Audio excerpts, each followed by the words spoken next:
ओम नमः शिवाय गुरवे सच्चिदानंदमूर्तये निष्प्रपंचाय शांताय निरालंबाय तेजसे विश्वं दर्पणदृश्यमाननगरी तुल्यन्निजान्तर्गतं पश्यन्नात्मनि मायया बहिरिवोद्भूतं यथा निद्रया यत्साक्षात् कुरुते प्रबोधसमये स्वात्मानमेवाद्वयं तस्मै श्रीगुरुमूर्तये नमः इदं श्रीदक्षिणामूर्तये जन्माद्यस्य यतोऽन्वयादितरतस्तेष्वभिघ्नस्वराट् तेने ब्रह्महृदाय आदिकवये मुह्यन्ति यत्सूरयः तेजो वारिमृदां यथा विनिमयो यत्र त्रिसर्गो मृषा धाम्ना स्वेन सदा निरस्तकुहकं सत्यं परं धीमहि सच्चिदानन्दरूपाय विश्वोत्पत्त्यादिहेतवे तापत्रयविनाशाय श्रीकृष्णाय वयं नुमः। श्रीकृष्णाय वासुदेवाय हरये परमात्मने प्रणतक्लेशनाशाय गोविन्दाय नमो नमः। गोविन्दाय नमो नमः। हरिः ओम। श्री गुरुभ्यो नमः। हरिः ओम। हरिओम प्रभु जी। आज के इस अध्यात्म परिषद में आप सबका स्वागत है। श्रीमद् भागवत जी का तीसरा स्कंद और 30वां अध्याय खत्म हो गया, खत्म होने जा रहा है।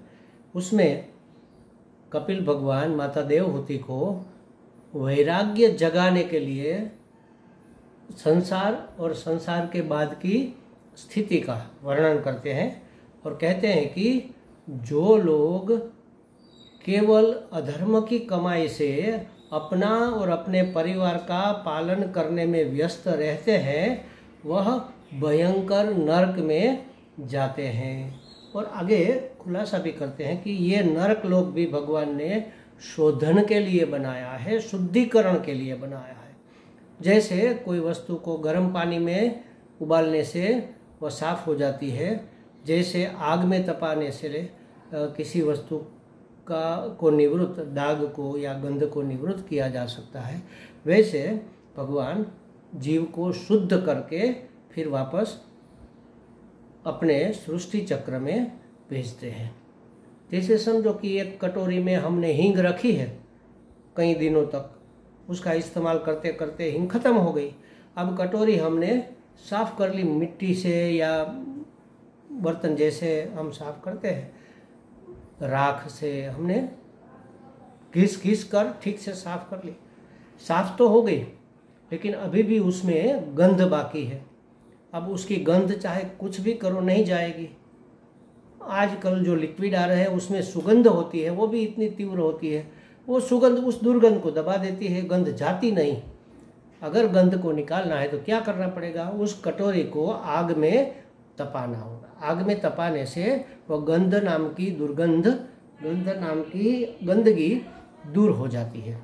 तो इसी तरह जैसे हम किसी वस्तु को शुद्ध करने के लिए गर्म पानी में उबालते हैं या आग में तपाते हैं, वैसे भगवान हमें भांत भांत के नरकों में डालकर उबाल कर तपा कर शुद्ध करते हैं।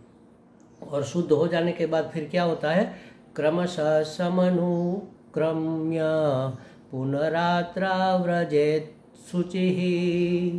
उन सब कष्टों को, उन सब नरकों को अनुक्रम से भोग कर, एक साथ नहीं, देखो अनुक्रम से, सम अनुक्रम, सम अनुक्रम माने सम्यक अनुक्रम, ठीक ठीक क्रम से, एक के बाद एक, एक के बाद एक, एक के बाद एक करके, जैसे समझो हमें किसी वस्त्र को शुद्ध करना है तो पहले हम उसको झाड़ेंगे, पोंछेंगे, थोड़ी मिट्टी ऊपर जो लगी है वो निकल जाएगी, फिर उसको पानी में जरा डुबोएंगे तो थोड़ी चिपकी हुई मिट्टी भी निकल जाएगी, फिर हम उसको साबुन लगाएंगे तो थोड़ा जो दाग बैठा है वो भी उभर कर निकलने लगेगा, फिर हम ब्रश से उसको घिसेंगे, घिस घिस कर फिर उस दाग को बिल्कुल ही मिटाया जा सकता है। सीधा वस्त्र को लेकर घिसने नहीं लग जाते, क्रमशः शुद्धि ज़्यादा से ज़्यादा गहरी होती जाती है। तो इस तरह से क्रमशः सम अनुकंप्य पुनरअत्र व्रजेत शुचि ही। उन सब कष्टों को, उन सब नरकों को अनुक्रम से एक के बाद एक भोग कर शुद्ध हो जाने पर वह फिर मनुष्य योनि को प्राप्त होता है। देखो, मनुष्य ऐसा माना जाता है, हमारे शास्त्र में भी ऐसा उल्लेख पुराण वगैरह में है कि जब पाप पुण्य समान हो जाते हैं तब मनुष्य योनि मिलती है। जैसे समझो पाप ज़्यादा है तो नरक योनि मिलती है, माने तिर्यक इत्यादि पशु पक्षी कीट पतंग चिड़िया कौवा ये सब योनि में हमें जाना होता है और वहाँ के कष्टों को भोग कर शुद्ध होकर फिर वापस आते हैं। अगर पुण्य कर्म ज़्यादा है तो पलड़ा उधर झुक जाएगा, तो मनुष्य योनि से ऊपर की योनि देव योनि में, दिव्य योनि में मनुष्य जाता है और बहु लोक से लेकर भुवः स्वः मह जनः तपः लोक तक, ब्रह्म लोक तक, ब्रह्मा जी के लोक तक मनुष्य की ऊर्ध्व गति होती है। अगर पाप ज़्यादा है तो मनुष्य योनि से नीचे की गति अधोगति होती है। तो अधोगति और ऊर्ध्व गति हमारे पाप पुण्य के आधार पर मिलती है। अब समझो कि पाप पुण्य समान हो गया तो मनुष्य योनि मिलती है। मिलती है माने हमारा कोई ऐसा हम अधिकार, ऐसा दावा नहीं कर सकते कि अब हमें मनुष्य योनि में डालो, ऐसा कोई नहीं है। भगवान देखते हैं कि लगभग समान हो गए तो वो चाहे तो तिर्यक योनि में, पशु योनि में, अधोगति में भी डाल सकते हैं, क्योंकि वो भी समान है, वो पाप कर्म भी पुण्य के समान ही है, तो वह नरक योनि में भी डाल सकते हैं। और पुण्य विभाग में देखेंगे तो सोचेंगे कि चलो मनुष्य जन्म दे देते हैं, ये उसकी कृपा है, क्योंकि मनुष्य जन्म पाकर उसको धिषणा प्राप्त होगी, बुद्धि विवेक बुद्धि प्राप्त होगी। हो सकता है ये जीव ज्ञान प्राप्त करके, भगवान की भक्ति करके, ज्ञान प्राप्त करके जीवन मुक्त हो जाए, तो फिर बाकी बचे हुए उसके पाप पुण्य आदि कर्म उसको नहीं भोगने पड़ेंगे। भस्मसात कुरुते तथा, ये भस्म हो जाएंगे, वह जीवन मुक्त हो जाएगा। इसलिए एक चांस कृपा करके भगवान मनुष्य योनि का हमें देते हैं। तो कहते हैं कि ये सब भोग कर क्रमशः शुद्ध होकर फिर वह मनुष्य योनि में आता है। अथ 31वाध्याय। अब 31वां अध्याय शुरू हो रहा है। मनुष्य योनि प्राप्त जीव की गति का वर्णन करते हैं। क्यों करते हैं भाई? मनुष्य योनि को प्राप्त जीव की कैसी गति होती है, कैसा उसका जीवन होता है, क्या क्या उसको सुख दुख भोगना पड़ता है, इसका वर्णन क्यों करना है? क्योंकि इससे भी हमें वैराग्य हो जाए। विवेक बुद्धि मनुष्य जीवन में ही है, तो विवेक जागृत हो जाए तो वैराग्य हो जाए। विवेक जगाने के लिए, ताकि वैराग्य हो जाए, इसलिए इसका वर्णन किया जाता है। श्री भगवान उवाच कर्मणा दैव नेत्रेण जंतुर्देहोपपत्तये स्त्रिया प्रविष्ट उदरम पुंसोरेत कणाश्रयः। जब जीव को मनुष्य शरीर में जन्म लेना होता है तो वह श्री भगवान की प्रेरणा से, भगवान की कृपा से अपने पूर्व कर्म के अनुसार देह प्राप्त करने के लिए पुरुष के तेज कण से रेत कण के द्वारा स्त्री के उदर में प्रवेश करता है, माने कि उसका गर्भाधान होता है। वहाँ वह स्त्री के रज में मिलकर एक रात्रि में एक रूपकलक माने शुक्र शोणित का मिश्र रूप एक कण बन जाता है। पुरुष और स्त्री का जो तेज है दोनों मिलकर एक जो कण बनता है उसको रूपकलल कहते हैं, वह बन जाता है, रूपकलल बन जाता है। 5 रात्रि में बुदबुदा रूप हो जाता है, जैसे बुदबुदा फैन होता है ना, छोटा सा बुदबुदा, बस उस प्रकार का थोड़ा फूल कर बुदबुदा हो जाता है 5 रात्रि के बाद। 5 रात्रि माने 5 दिन रात्रि, और 5 रात्रि के बाद ये बुदबुदा हो जाता है। 10 दिनों में करकंदुहु बेर के समान, बेरी का बेर जो होता है ना खाने का फल, वो बेर के समान कुछ कठोर सा हो जाता है, थोड़ा नरम थोड़ा कठोर हो जाता है। और तीसरे मास तक आते आते वह सलिंग शरीर का रूप ले लेता है। तीसरे मास तक आते आते वह अपना लिंग प्राप्त कर लेता, माने बच्चा है या बच्ची है, ये लिंग उसको प्राप्त हो जाता है, या तो बेटा है या बेटी बन जाता है। 4 मास में उसमें मांस आदि 7 धातु पैदा हो जाती है।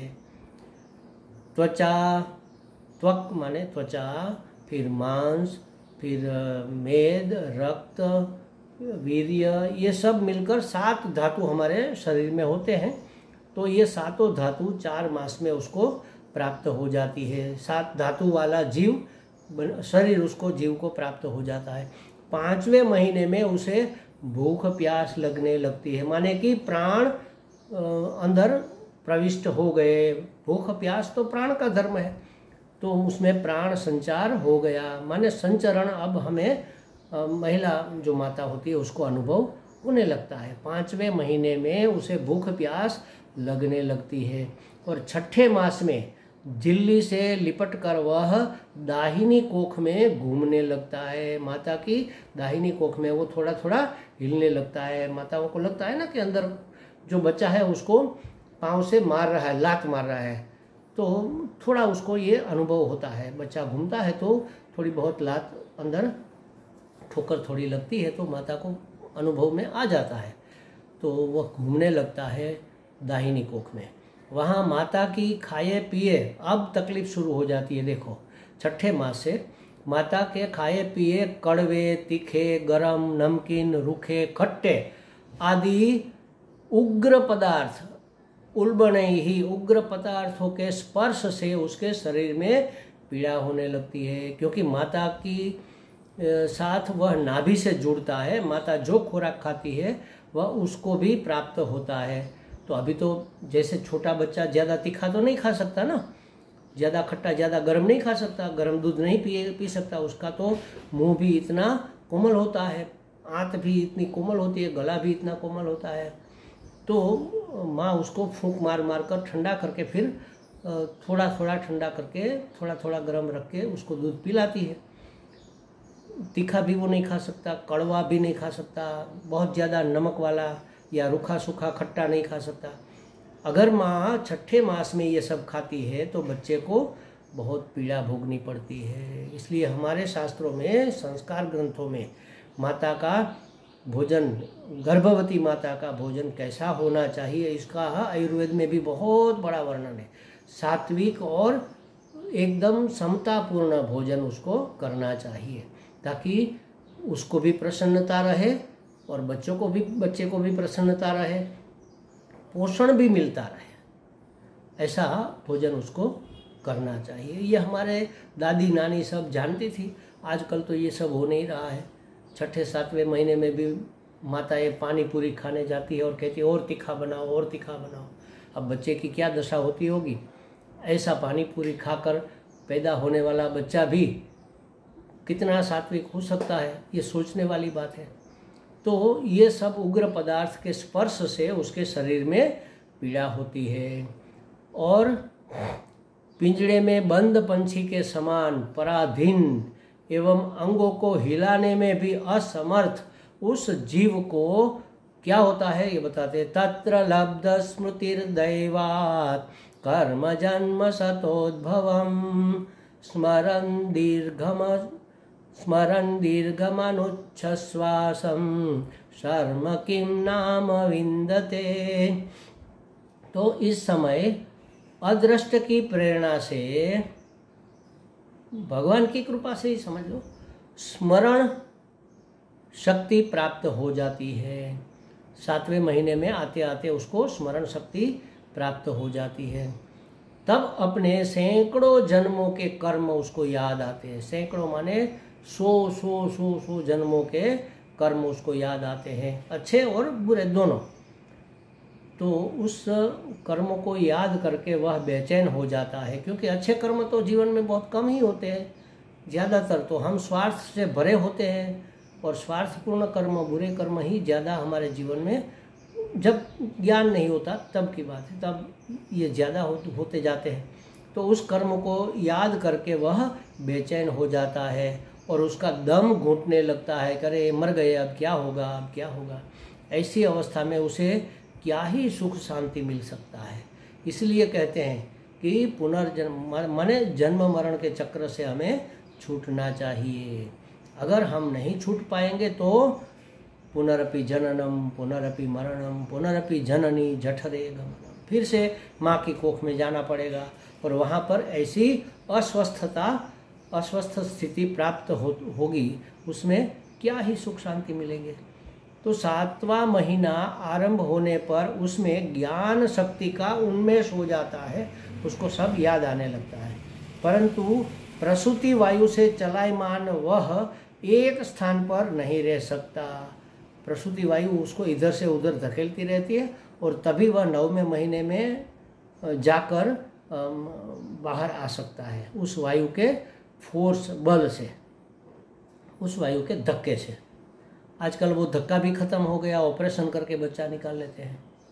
परंतु प्रसूति वायु से चलायमान वह एक स्थान पर नहीं रह सकता। तब क्या होता है, वह प्रार्थना करता है, नाथ मान ऋषिर्भीतः सप्तवद्रीकृतांजलिः स्तुवितं विक्लवया वाचा येनोदरेर्पितः।